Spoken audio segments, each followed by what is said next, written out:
offering is the truth. Nothing more.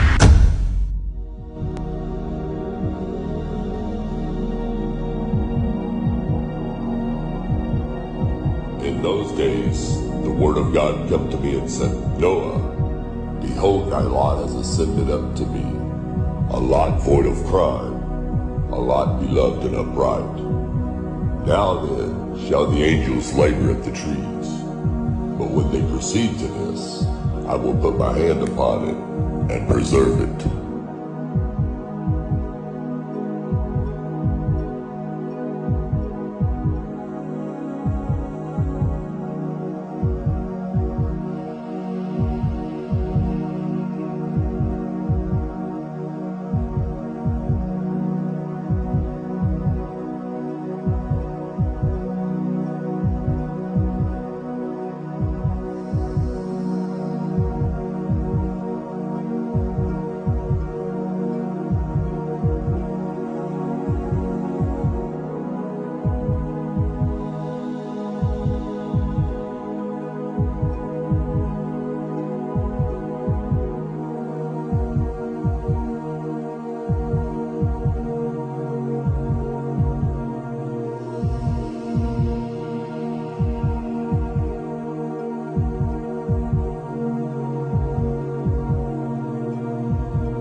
And behold, a tree in the midst of the earth, and the height thereof was great. The tree grew and was strong, and the height thereof reached unto heaven, and the sight thereof to the end of all the earth. The leaves thereof were fair, and the fruit thereof much, and in it was meat for all. The beasts of the field had shadow in it, and the fowls of the heaven dwelt in the boughs thereof, and all flesh was fattened. I saw in the visions of my head upon my bed, and behold, a watcher and an holy one came down from heaven. He cried aloud and said thus, Hew down the tree and cut off his branches, shake off his leaves and scatter his fruit. Let the beasts get away from under it, and the fowls from his branches. Nevertheless, leave the stump of his roots in the earth, even with a band of iron and brass in the tender grass of the field.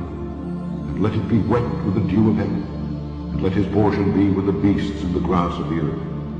Let his heart be changed from man's, and let a beast's heart be given unto him, and let 7 times pass over him. This matter is by the decree of the watchers, and the demand by the word of the holy ones, to the intent that the living may know that the Most High ruleth in the kingdom of men, and giveth it to whomsoever he will, and setteth up over it the basest of men.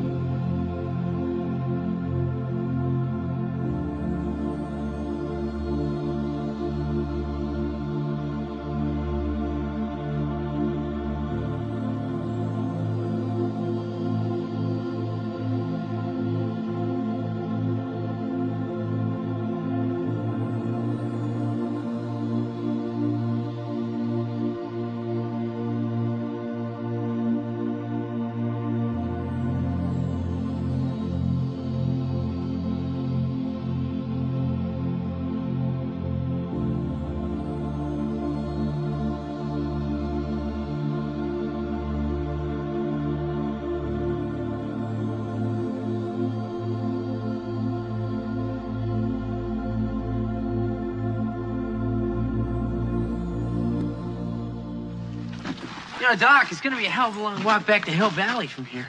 Still the safest plan. After all, we can't risk sending you back into a populated area or to a spot that's geographically unknown. You don't want to crash into some tree that once existed in the past. You don't want to crash into some tree that once existed in the past.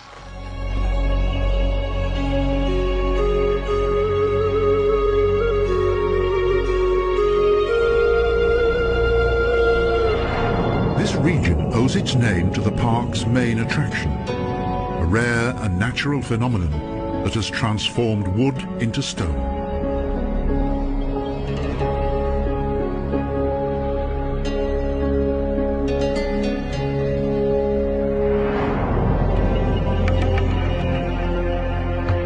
These rocks are reminiscent of fallen trees.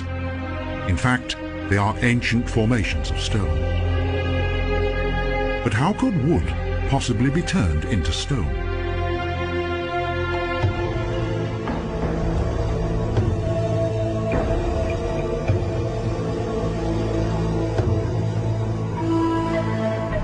Long ago, this landscape was covered by a dense forest. Mighty rivers cut across the terrain.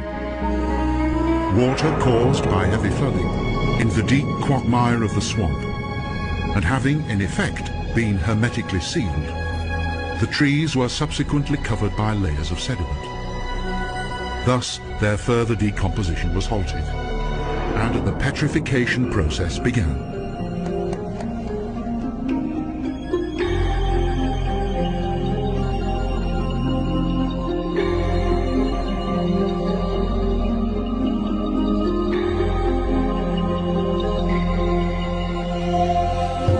Mud, sand and volcanic ash settled above the trees that gradually absorbed minerals from the surrounding moisture.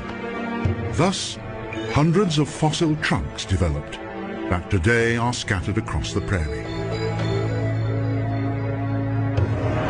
The large percentage of silicon in the groundwater delayed the natural decaying process and at the same time created the amazing transformation of the trees.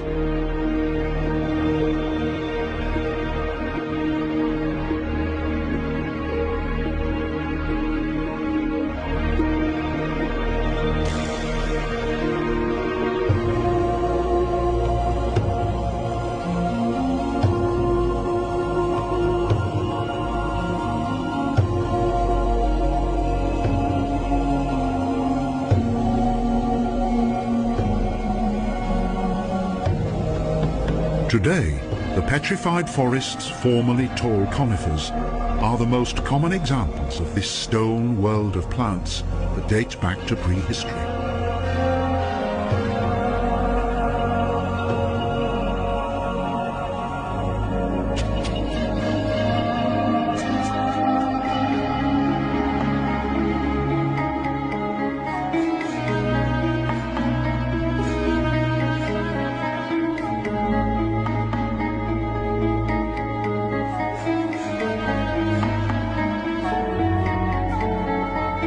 The numerous colors of the pure quartz and various other varieties of these stone trees are quite remarkable and are in stark contrast to the bright blue of the mostly cloudless sky.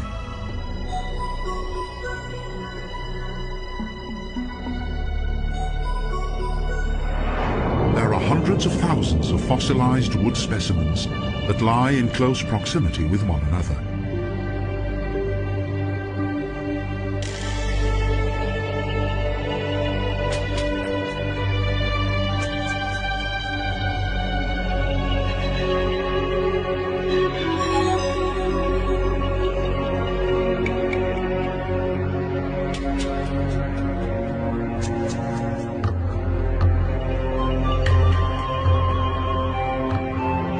In this isolated area that is known as the Badlands, there is little vegetation, and it is therefore quite unusual to encounter any form of wildlife.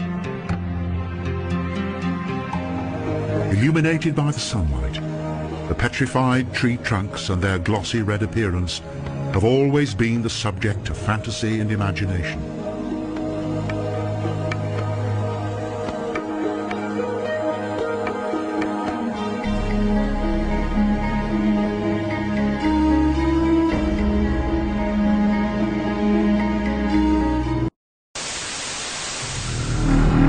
All I'm offering is the truth.